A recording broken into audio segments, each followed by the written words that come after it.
pour les collectivités territoriales, j'ai là mentionné ce qui est actuellement prévu par l'État. L'idée d'une réforme de la fiscalité locale n'est pas une mauvaise idée.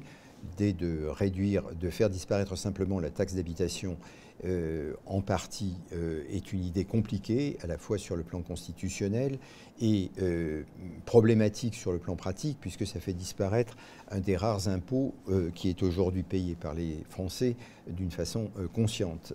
C'est le dernier, puisque l'impôt sur le revenu n'est plus payé que par 45% des Français. Donc il est incontestable qu'il faut substituer un autre impôt à celui-là. Donc une réforme de la fiscalité locale est souhaitable. Elle a été annoncée. Le gouvernement a demandé de limiter à 1,2% par an la hausse des dépenses des collectivités, c'est-à-dire de l'ordre de grandeur de l'inflation. Donc c'est, si je puis dire, le minimum minimorum. Il a prévu de passer des contrats avec les 319 grandes collectivités, c'est-à-dire à peu près 80% de la 60% de 70% des dépenses. Il ne fait pas de doute que l'État a les moyens d'influencer les collectivités en utilisant ces concours qui représentent 40% du financement des collectivités.